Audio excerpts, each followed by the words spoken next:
Barrie.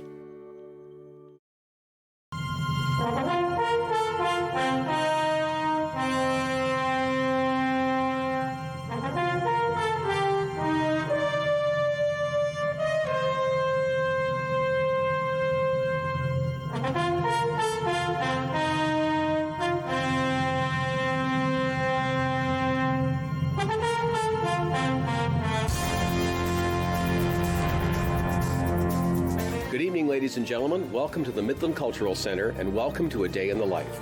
Now, here is the host of A Day in the Life, Fred Hacker.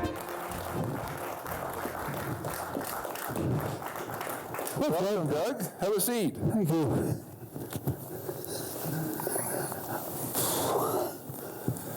We got special dispensation from Mr. Ford to take the masks off on stage. Good. It took an order in council, but it was worth it. How are you? Just fine, thanks, Fred. Good. Delighted to have you with us, Doug. Thanks. Through you, I will just quickly explain to the audience that we're going to look at your life in a kind of a chronological, autobiographical way, if you will. And in doing that, I want to focus a lot on the inspirations that led to your success in life.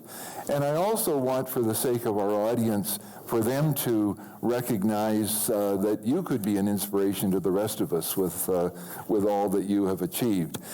Doug, your life has been a full one. I have no idea how we're going to cover your entire life in an hour, but that's our job, and we're going to do our best. So let's start where it began. Tell us where and when you were born. I was born in 1938 in the city of Toronto at Toronto Western Hospital. And tell us about your parents. First of all, your mom. Tell us what she did for a living and what impact she had on you. Well, Mom was a stay-at-home mom. My father was a chartered accountant, and she stayed at home, but she took on bookkeeping jobs and kept interested and worked pretty heavily in the church. And she was full value. We got along real well. Tell me what impact your parents had. What about the way you were raised could you see reflected in your later life? Well, they were strict but kind, and they insisted that we toe the mark and taught us pretty good manners, my sisters and I think. And it was a wonderful experience growing up. We lived about at St. Clair and Mount Pleasant, which was then Midtown, and it was a nice neighborhood, and we got along well. I know that you had some females come along in the family later. Tell us about the rest of the siblings in the family. Yeah, I was followed by a sister, Diane, and then along came the twins. Now, the twins story is kind of fun because in those days there was a stricter rule of code of ethics, shall we say, in the men didn't always involve the women in certain things. And isn't that terrible? yeah, I know. It would never fly today. And when Mom was pregnant with my twin sisters, the doctor suggested in a private interview that he was pretty sure there was only one, but there might be two. But Father didn't share this with Mother. And he was off working, and my grandmother was over helping Mother out, and the babies started to come. Only up until then, those heavily involved, shall we say, had no idea there might be two.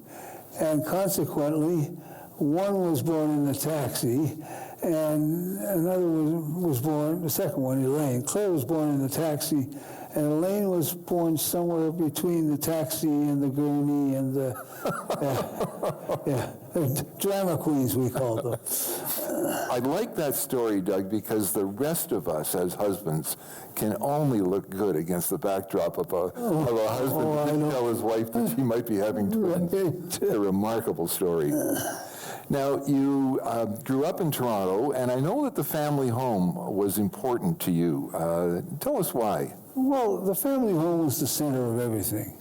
It was the center of our lives, of course, and we were in a very nice neighborhood, Moore Park, where we had the school real close and a park real close in the ravine.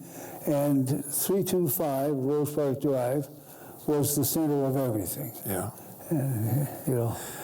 Let's talk about school days. Let's begin with elementary school. I understand that you skipped a grade. I skipped a grade, and that was what I like to call the highlight of my scholastic career. And then I got through until I graduated from grade 8 and went to North Toronto Collegiate. In your memoirs, which I assume will be a national bestseller soon, I know Phil has a copy and I have a copy, so we're almost there.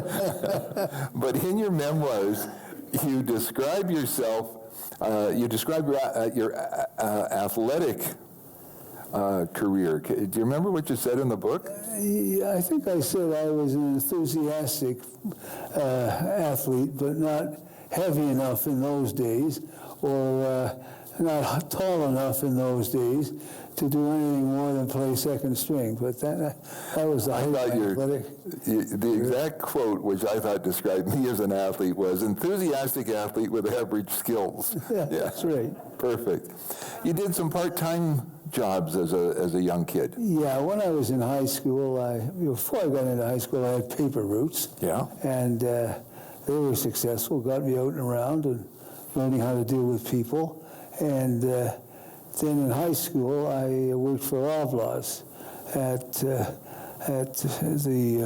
filling the shelves jobs. Tell us about your secondary school career. My secondary school career, I did it, well, mathematically, it was 65 months of indifference. 65 months of indifference. Indifference, which showed in my marks, and 5 months of intense study, and it ended up with a second degree, second class honors, but it was tough. So what happened between 65 months and 5 months? Well, at New Year's of my 7th year, my 6th year, I guess it was, or 7th, and at New Year's, I met my wife, Linda, and we hit it off immediately, New Year's Eve, and pretty soon we were an item, but the item was mismatched in that the teachers were telling her that I was not a good fit for her straight A music form self, and her friends were telling me that I was not a good fit, and we all realized I wasn't a good fit. So I just quit playing billiards. I quit Loblaws, and I studied like mad for 5 straight months and ended up with second degree honors. So you had to improve your marks to keep Linda. Is that what I'm hearing? That was it, yeah. Okay. But it was worthwhile. Yeah, it was a good investment. In the book, you refer to the Labor Day speech from Dad. Yeah. My mother and father were much more enthusiastic about school than I was, but that didn't mean that they didn't give a shot every year.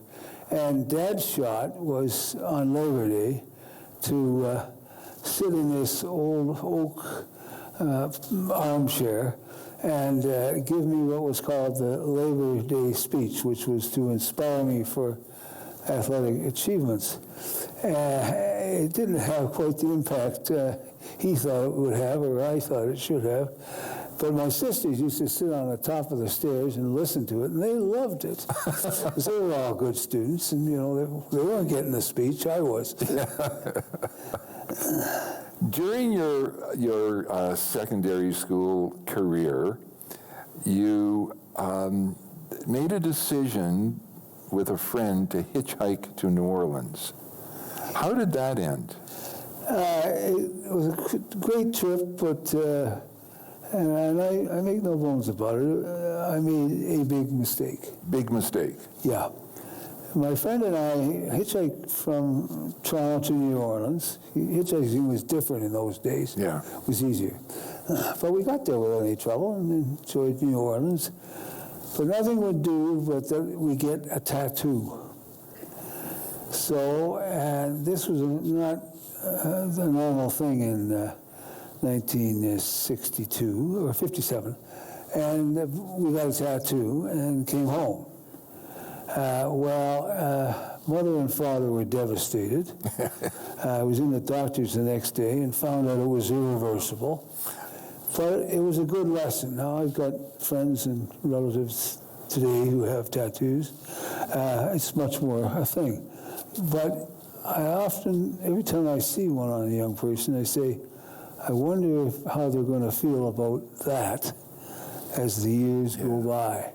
And as I say in my memoirs, I do know that it was the only tattoo in the exercise room at the House of Parliament where the MPs went to exercise.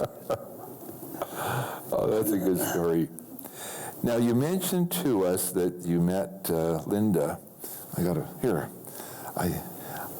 New Year's of your grade 11 or no, your grade 13. Yeah, second time around. The second time around. Yeah. So there's a picture. Yep. Just so everybody knows Linda, and you made a huge sacrifice for her because you actually gave up all your extracurricular activities to. That's right. Yeah. Wow. So sure with it. Now, let's talk about your early career. You went to work at Dad's chartered accountancy firm and took the CA course. My understanding is that that's not a cakewalk. No, in those days you could go to university and then take it. But if you went an apprentice to a chartered accountant, it was 5 years, and it was a tough course. First exams in the first, third, and fifth year, which had a pretty high failure rate. And I was fortunate that this seemed to, I fitted in well with the discipline of the course. And I passed all 3 years, all 3 exams with second-class honors. And where were you living at the time? I was living at 325. At home? Now that was a bit of a chore. In that, people working for their father, I think 75% to 85% of us had it tough. Yeah. Because father was tough on you. The other 15% had an easy ride working for their father because their fathers didn't want them to have to work as hard as they did. Yeah. And we drove to the clients together, and it was tough to break away when you're living with the landlord who was also the boss. Nobody to complain to when you go home. Not at all. Well, there was another trick to it too. Yeah.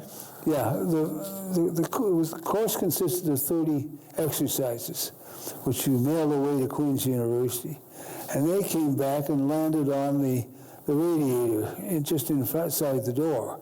Okay. And Dad and I would come home, and he'd go by the thing, and he'd say, oh, and he'd see that I got a results back, and you had to fess up and tell them what they were, and that had added to the pressure. I'll bet. Now, you got through the CA course, so you are a graduate CA, and you could have spent your lifetime practicing chartered accountancy, but you didn't. Yeah, I just didn't feel.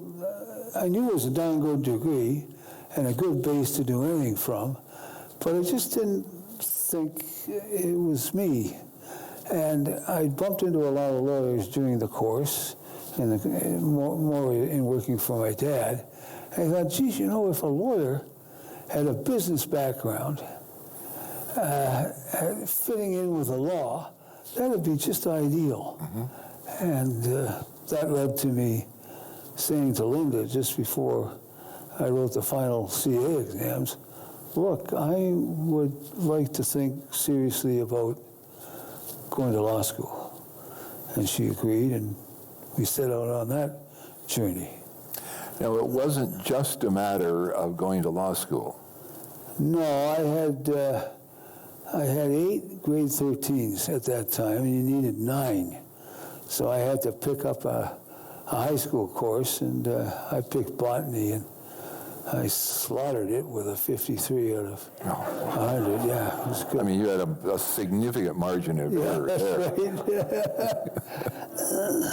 And then you had to do some undergraduate university work. Well, yeah, I had to go to university for 2 years. Yeah. So I slugged through that. And it would seem to me that there had to be a lot of patience on Linda's part here. Well, she was a very patient woman, and we both enjoyed each other and what we were doing anyway. What was Dad's reaction when you left the family firm?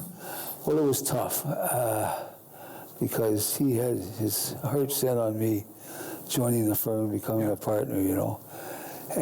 But he took it really well. I was very quiet around the house, 325 for a couple of weeks, and then he came back to me. He said, "Here's how we're going to work it out."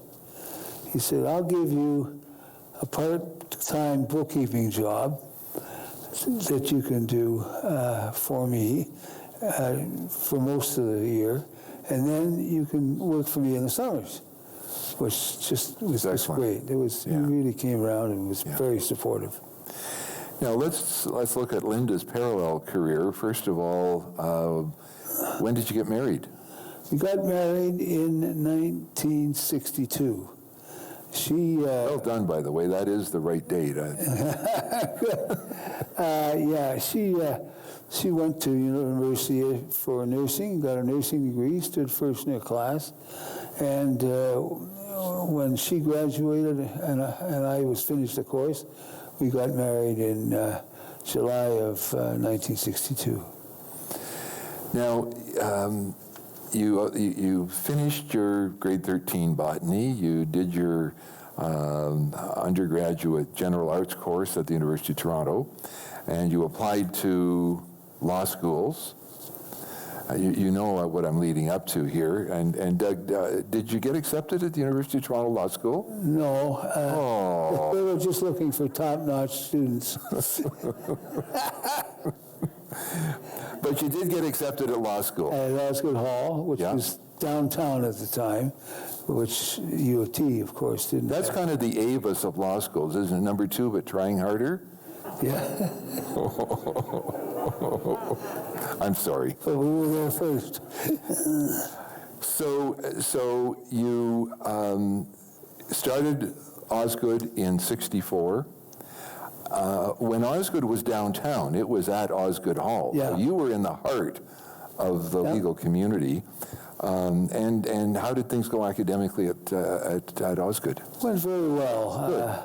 I didn't get any farther than second-class honors, but I was working part-time. I was refereeing, and Linda and I had a social life, and we had 2.5 children by the time I finished. Yeah. Busy times.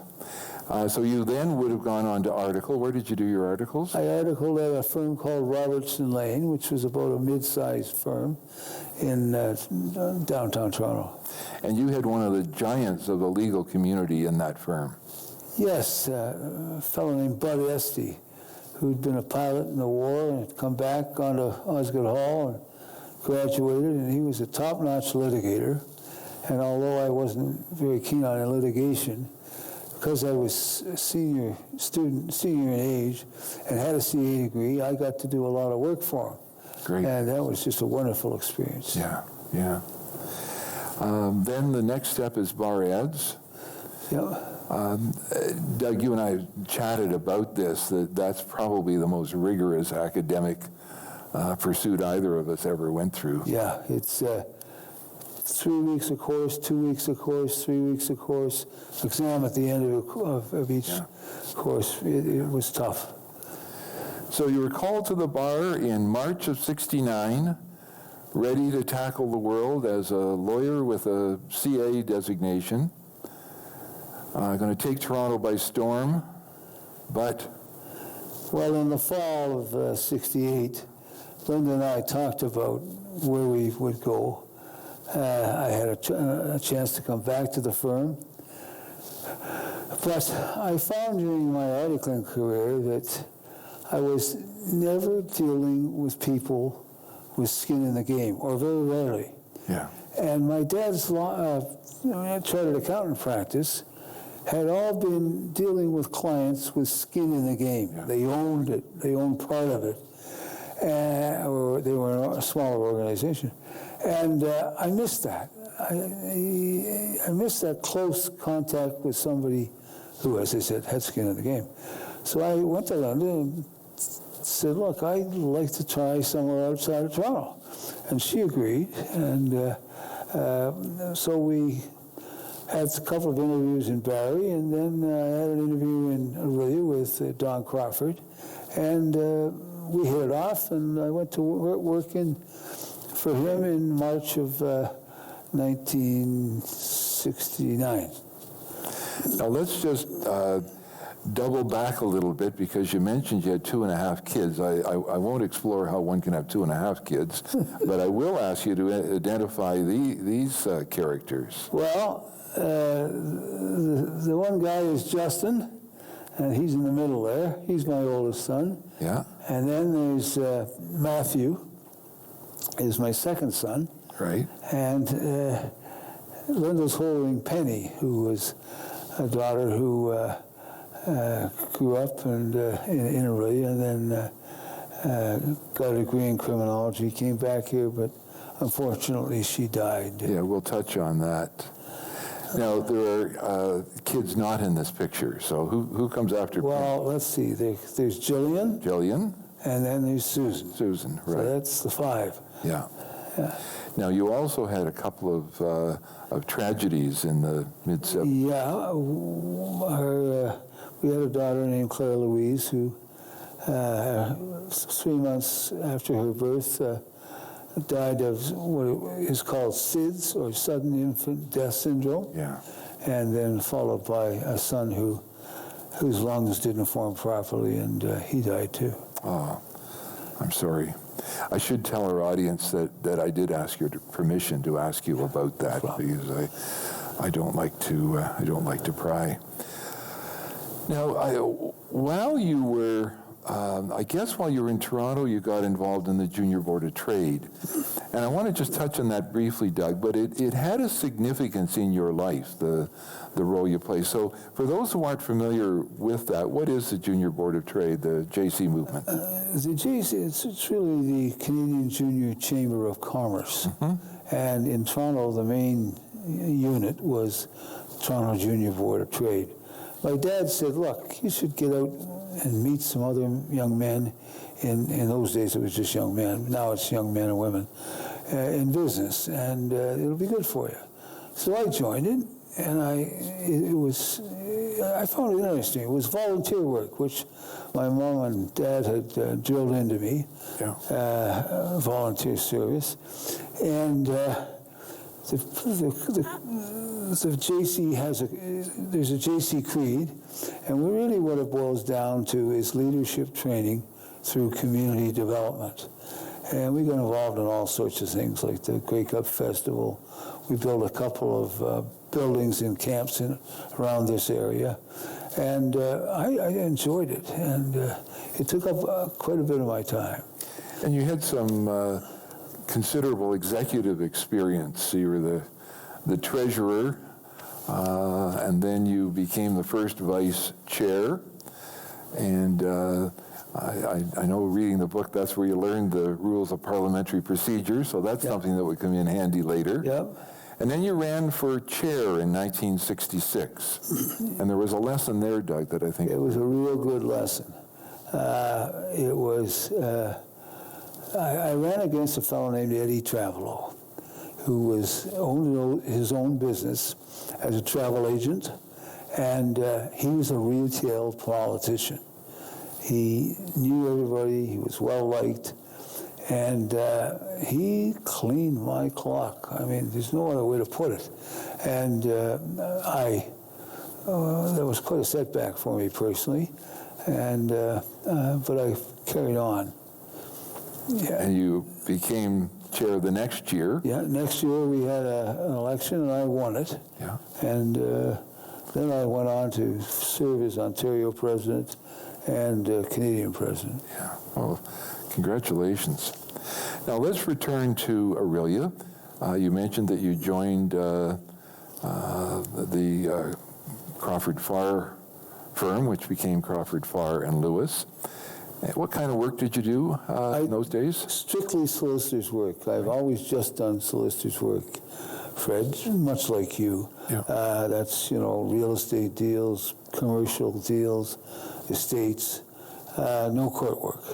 The court system is not for me because I don't like to waste my time. I don't like to waste anybody else's time. And court work is all a waste of time. My apologies to any litigators in the audience. Yeah. I'm fine once you get it started, but it never starts. Well, certainly, I mean, I had the same experience, Doug. I thought I was going to be a great litigator, and it was just one adjournment after another, and let's get on with this. And I'm impatient like you are, so it didn't last long. Outside of your practice, you became very involved in the city of Orillia. You became the president of the Orillia Chamber of Commerce. You played a big role in the downtown. There was something called Operation Pride. What was that all about? Yeah, there was a ball going in on the outskirts of town. And after I served as president, a group of merchants came to me and said, look, we're deathly afraid of what this mall is going to do to our business. Can you give us a hand? So I said, sure, and thought about it, and I went back to them. I said, on one condition. It's got to be a positive thrust. I'm not going to be involved in anything that's attacking something. So that's where we came up with the name Operation Pride. Mm-hmm. And we just went about a downtown storefront cleanup campaign and pulled it off. Mm-hmm. Yeah. And downtown Orillia became a very attractive, approachable place at that time. Yeah, it was. Now, I was interested, Doug, in your stories about raising your kids, and there's two things that stuck out for me. One of them was, and I had never heard this term before, maybe it's an Orillia term, Toilet Paper Appreciation Day. Yes. Well, one of the houses Linda and I lived in was an old refurbished 1850 mansion, far out of our price range, but we got a good buy on it. And it had 5 bathrooms. And it was at the stage of the kids' lives where none of the bathrooms, they were always running out of toilet paper. So what Linda and I came up with was one Saturday morning, when we knew there were lots of kids coming over for the weekend, we gathered up all the toilet paper between the two of us and notified the kids that they and their friends would have to come to us for a roll of toilet paper and then return it when they were finished. And we nicknamed it Toilet Paper Appreciation Day. It went over very well with Linda and I, but not so good with the kids and their friends. Yeah. Now, you had something else called the Wall of Shame. Yeah, that was another house, and the kids were a little older, and we always had lots of pop and juice around, and they were free to get it out of the fridge whenever they wanted. Well, they also felt they were free to leave it wherever they wanted, whether or not it was finished. Ah, yes. So what we did one weekend, well, I think it was a whole week, we grabbed, when we saw a half-filled tin of juice sitting around, we grabbed it and we said, whose is this? And they had to tell us, and we put a little yellow sticky on it. Justin, Thursday, 4:15. And when we put it on a shelf, it was called the Wall of Shame. We think that had some effect, too. It's quite effective, yeah. Good for you.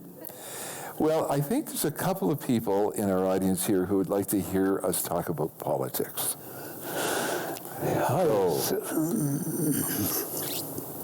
You became involved in the political movement long before you sought office. Early in your time in Orillia, you joined the Progressive Conservative Party both federally and provincially, and you became involved in campaigns, Doug. Do you remember some of the... Yeah, I ran campaigns for people and had quite a good time doing it. Yeah. And by 1978, I guess it was, you were beginning to make your mind up about taking a run at it yourself. There was a sitting member of Parliament, Dr. P.B. Reinert, legendary Doc Reinert. Did you talk to him about your plans, or just go ahead with... Oh, yeah, he'd been the MP forever, and he was approaching 70, he was 78, 79, and he romanced a lot of potential politicians. He'd romanced them right down to the altar and left them sitting there. Yeah. And he encouraged me to run for the office. So I thought about it. I got a group of friends together, discussed it with my wife and family and my partners, and decided to go for it. So I decided on one thing. I flew down to Ottawa, and I had a meeting with him, and I said, well, Doc, I'm going to take you up on your suggestion. I'm going to run for the nomination. And we chatted, and he was very kind. Then I said, oh, by the way, Doc, there's one difference. I can't ask a lot of people to support me with a lot of time and effort, maybe some money, and then back down on them. So when the elections, I won't say anything, but I'll be gathering steam. When the election's called and you've made up your mind, I will announce. And that's the way I played it. And I think that was a key secret in my win, because I was seen as more forthright and definitive when I asked people for their support. Yeah. Now tell us about the nomination convention, because it was a big one. Yeah, you were there. Yeah, it was a big one. It was about 3,000 people, and it went to the second ballot, I think. Yeah. And with 10 candidates. Yeah. Initially, wasn't it? Yeah, but they weakened pretty quickly. So. Yeah, yeah. So now you're the candidate. It's 1979. There's an election upcoming, May of 79. And how did you prepare for the election? What was your approach? My approach was just to get out and knock on every door I could see, and see as many people as I can, and explain my case, ask for their support. And I had a fellow named Jimmy Arnold who put together a terrific campaign, and we were successful. Now, Jim had some advice for you. Yeah. Jim's advice was never get comfortable. Yeah. So if you walked into a room and you figured you had 8 out of 10 people, don't spend too much time with the 8. Go after the 2. Yeah. And you don't slough people off, but you don't get comfortable. You're always after the next vote. Yeah. The one you haven't touched. Yeah. Good. So your first term was 79-80. One of the more interesting terms of Parliament in history, not the least of which was because it didn't last very long. Yeah. One of the decisions, Doug, that I remember you making was whether you were going to fly or drive to Ottawa. Yeah. I felt, after weighing the two, you can drive and fly, or you can drive. So if you drive and fly, you drive to Pearson, you park your car, you get your bags in, you go through tickets, and you sit in a waiting room, no matter what the weather. And then at the other end, you get your bags, you get out of the airport, you get into a taxi, and you taxi to your... Well, that's about a 4-hour proposition, yeah, with all sorts of interruptions. But if you get in your car and drive cross-country, like I used to drive 7, but then I drove the Bancroft-Renfrew route, it's 4.5. Yeah. But it's you controlling your own time, and weather permitting, getting there in much better frame of mind. In Ottawa, you became a parliamentary secretary. What was that role? Well, I became a parliamentary secretary in the first term, and that was just to assist the minister and take meetings. Right. And that was pretty satisfactory for the first 6 to 7 months. But the government didn't last much longer than that. No. Tell us what happened in December of 79. We lost a vote on the budget. We were going to jack the price of gasoline up 18 cents. And in this riding, who takes the bus? Not an awful lot of people, I'm afraid, as a percentage of the population. And they're all standing there. In those days, you filled your own tank, and you're all standing there watching the dial go around. And this 18 cents wasn't a real winner. Yeah. Now, that was an interesting era because by 83, Joe Clark's leadership was coming under review. There was a leadership review done. He got 66% support, but decided as a matter of principle that he should resign and offer again as leader. And so he stepped down. Eric Nielsen became the interim leader. You became the opposition House leader. Yeah. And that led to a leadership convention. Yeah, which was held in June in Ottawa. And I tell you, Fred, I've never worked as hard in politics in my life. I was always on the go, under the gun, and I had to be strictly neutral. I made a deal, though. I made a deal with Eric. I said, you know, I had to vote for Joe Clark and be loyal to him and neutral. I said, fine, if you want me to do both, I'll do both until the second ballot. And he said, okay. And that's the terms under which I served. And on the second ballot? I switched to Brian Mulroney. Right. And we have a picture of the two of you together here. We'll talk more about Mulroney in a few minutes, but what was his impact initially on the caucus and the party? Initially, as you know, to that convention you and I went to, he was not successful in 1976. 76, yeah. But he buckled down and learned what he had to learn, and he won it hands down. Yeah. It was quite a victory. And you want to talk about his immediate impact? His immediate impact was terrific.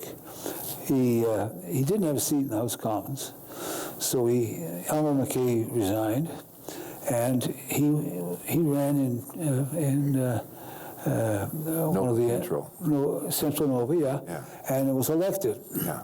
He came to the first, and I like this story, so I want to get it out.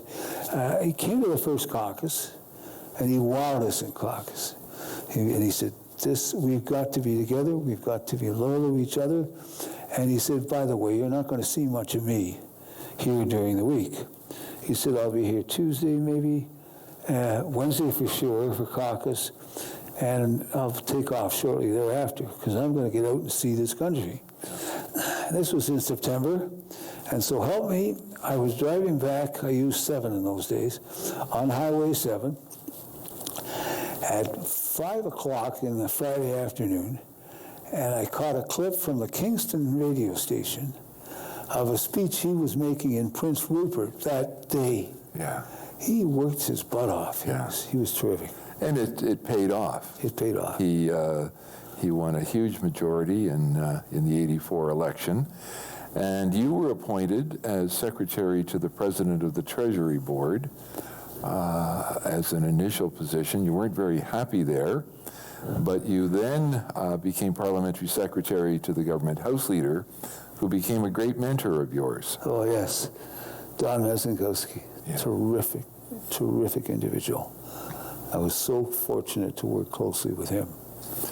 And there were a couple of perks that went with that. Oh, yeah. My office was in Confederation Building. That's 2 buildings over from the center block. And when Dan called me in to talk about the job, I was thrilled. You know, what a great job. But I did say, listen, Dan, or John, I'm over in Confederation Building. I've got to be close to the House of Commons because I got to be in there doing what you need me to do. And he said, that's no problem. I said, well, it is for me. He said, no, you're going into Eric Nielsen's office. Well, this was about the 5th nicest office in the whole Parliament buildings. Yeah. And right across from Dawn's, 18-foot ceilings, wood paneling, and I said, Dawn, that's going to create a real ruckus because I don't have the seniority for that office. And he said, well, that's no problem. I'm putting you there. And the Prime Minister agrees. So I went into this office. Then in 87, you entered cabinet. You became the Minister of State, Government House Leader, and Minister of State Treasury Board. Maz was the senior minister in both cases there, so you were with him. Very quickly, can you tell me the story about getting your ministerial car? Oh, yeah. Well, every cabinet minister gets a car and a driver. I don't use the word limousine. So periodically, let's say once every couple of years, the national media would do an article on the minister's limousines. And you knew if it hit Ottawa, it was going to hit Orillia and Midlands. So I waited, and I got the call. And there's two parts to this story. First of all, when I was appointed a cabinet minister, I got a call from somebody in Ottawa in supply and services saying that, when did I want my car? I said, well, I'll tell you where you're going to buy the car from. Oh, no, sir, we buy them in Ottawa. I said, Doug Lewis is not riding around Simcoe North with a driver, and it's not going to say Gatineau, Quebec on the back tailgate. Oh, that's the way it's done. I said, nope. You call Bob Brown in Orillia. He will get the car for me. So then the second part of the story is I got a call from the reporter in Orillia. Mr. Lewis, I'd like to talk to you about your cabinet limousine. I said, no. It's a Ford Crown Victoria, the same car that I drove when I was a lawyer. Yeah. Oh. And I said, by the way, I drive myself back from Ottawa. And I said, on a Friday night in February, when it's snowing in Bancroft, you kind of like to have some weight around you. Yeah. And you know what? She never wrote the article. Yeah, that's great. Great story. So, Doug, the fourth term, your fourth term was the 88 to 93 term. And that, your government was elected on the free trade basis, the tough election, another majority ultimately. The free trade legislation had to get passed. The election, I guess, was November 20th of 88, and you needed to get that legislation through by the end of the year. And again, we're running out of time here, so I want this to be really quick, but I think it is worthwhile for people to know about this note. Oh, yes. Well, the timelines were so tight with House time, it didn't look as though we could get the legislation through the House. And so I racked my brain, and I came up with a solution. I went to the table, and I said, will this work? And they said, yes, it will, as a matter of fact. So we put it through. And on the night that it passed, I was in the House because I had to be there to see it passed.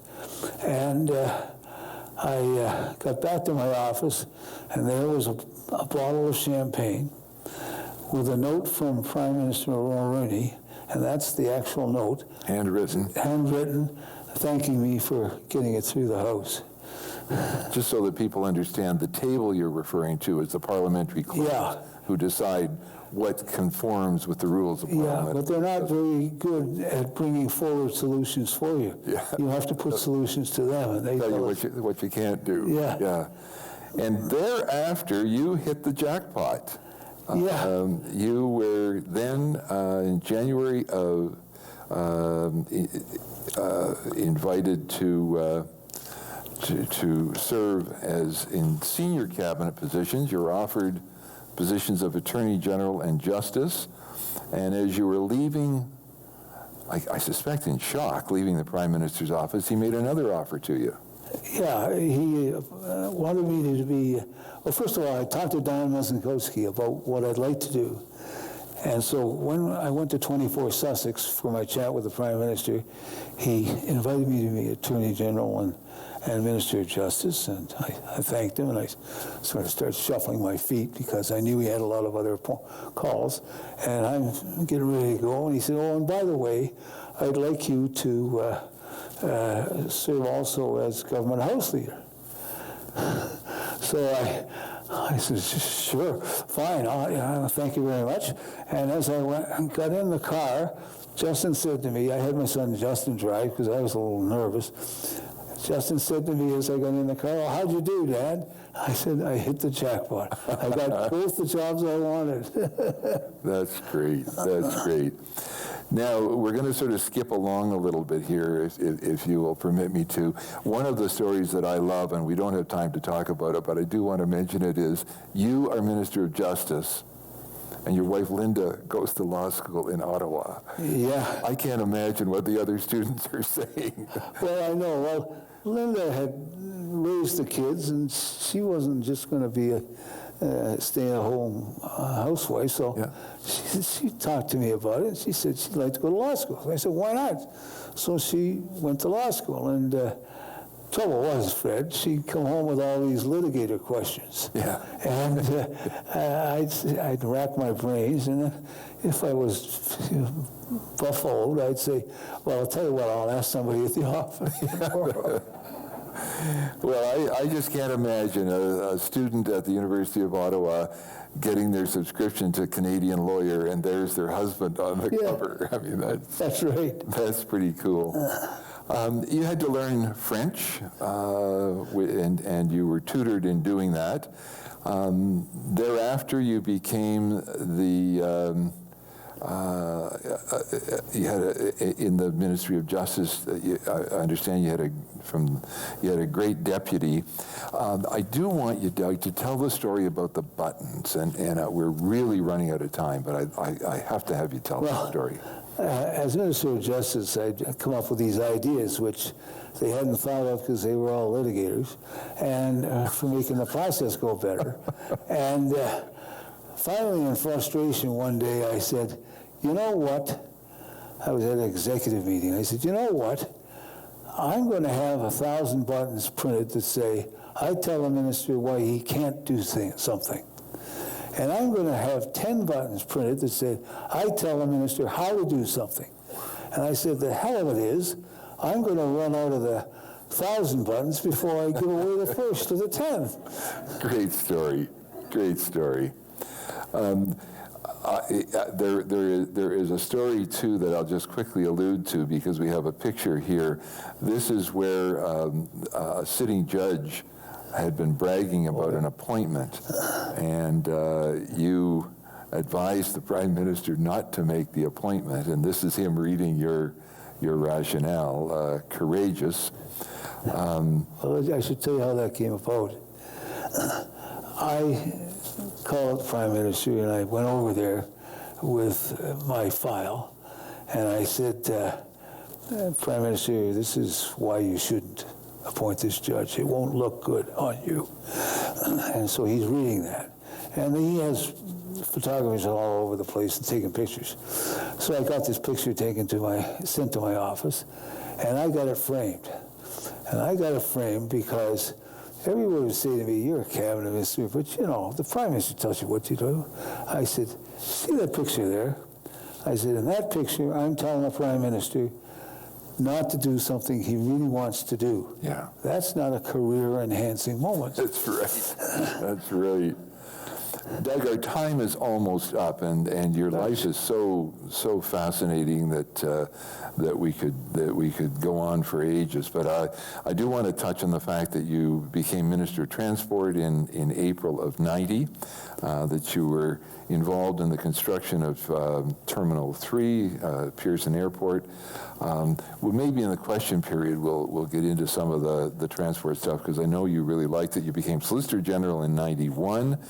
And then in '93, the Prime Minister, Mulroney, was not very popular in Canada, stepped down, and you got an appointment from the new incoming Prime Minister, Kim Campbell. Tell us what position you're Well, I was this big. made House Leader and Solicitor-General again. And that's that picture, yeah.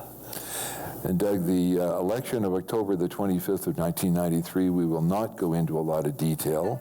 That's fine. That's fine. We might just, I might just conclude that part by asking you, what was your reaction to not winning that election? It was like hitting a brick wall. Not that I was devastated by my defeat. I sort of sensed it coming in the later stages of the campaign. It was just that I've been so busy. Yeah. And suddenly I had nothing to do except clean out my office. So that was tough. I have invited our audience to ask some questions. I will just mention here that you have a lot of fine things to say about Prime Minister Mulroney, and maybe we'll explore that later in the question period. Following politics, Doug, you got into a number of things. You were a consultant, you did lots of volunteering. In the very limited time we have left, I just want to mention that you went through a couple of terrible tragedies in late 2007, where your daughter Penny passed away on Christmas Day, and then 3 weeks later your wife fell, Linda, and died. We're almost out of time, but I can't finish without recognizing this wonderful lady, the new Mrs. Doug Lewis. Kim, would you stand up for us? There she is.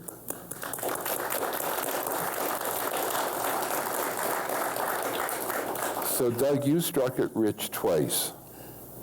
Yes, I did. Absolutely. Listen, we are running out of time, so I'm just going to take a minute and thank some folks here.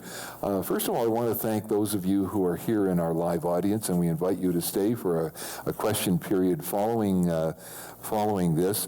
I want to thank Rogers Community Television, who are taping this, and this program will then be shown as their featured program during the month of April.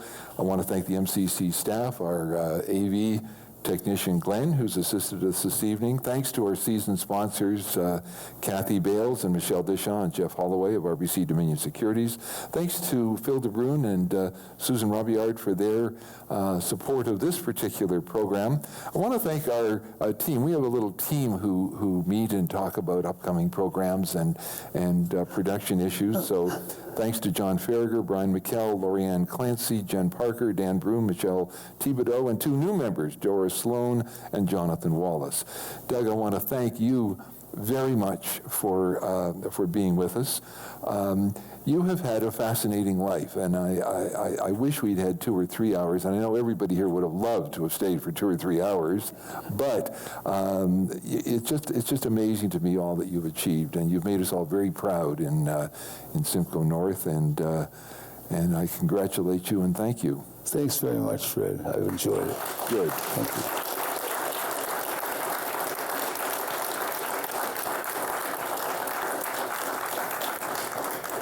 And I'll just remind our TV viewers and those here that my next guest in April will be Michael Mostyn. Michael is the grandson of a Main Street Midland merchant, Meyer Mostyn, who, when I grew up on the Main Street of Midland, was running a men's clothing store. Michael is his grandson, and he is now the executive director of B'nai B'rith. So those tickets are on sale now, and we'll thank everybody who's been watching, and see you next time.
I leave Syria because it's not safe. I came here to Canada. It's very difficult for me and for my kids. Nuha, it feels very isolated. When she came home, it's every time crying. It's very difficult. Coming from Uganda to Canada was hard to adjust to the culture. I didn't know anyone. My English was not good. But United Way really helped me in a way where there's different programs available for me, like literacy program, homework clubs, youth programs. What I've gained from United Way is the amount of confidence I have. It was nice to grow into these programs and then come back and volunteer. When I first met Nuha, she was just all by herself. After I helped her with the homework, we were coloring. She drew a picture of me. Remember the drawing you drew of me? Yeah. It was just amazing to see the first day we met and she already clicks with one of the volunteers. After involving Nuha in this program, she feels very confident. I learned a lot of stuff, like being kind, respecting other people, and I'm more open-minded. I want to give back in a way where I can help kids the way I was helped. It can change someone's life just by showing up.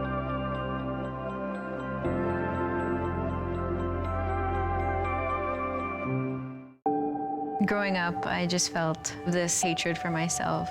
There wasn't a lot of Indigenous families. I saw myself as an outsider. And it was just hard to, get up every day to, get ready because I didn't want people to see my face. I dropped out of school and I sort of stopped planning for the future because I didn't think I had one. And I felt like nobody was there for me when I needed them. At that point, I just thought I was alone. But then I finally found a program that I connected with, and I felt like I belonged there. It was definitely a place where I felt at home. I got to know myself and to feel confident.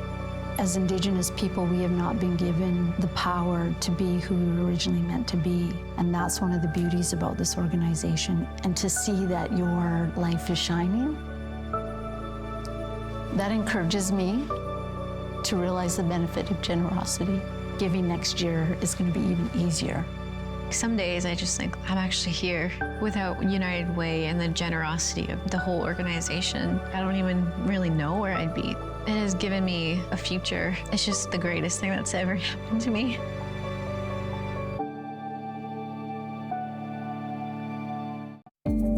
This program is brought to you by NHL Center Ice. Follow the teams and players you want to watch no matter where they play. NHL Center Ice is part of the Rogers Super Sports Pack. Call the Rogers TV viewer response line. Email us or connect with us on social media.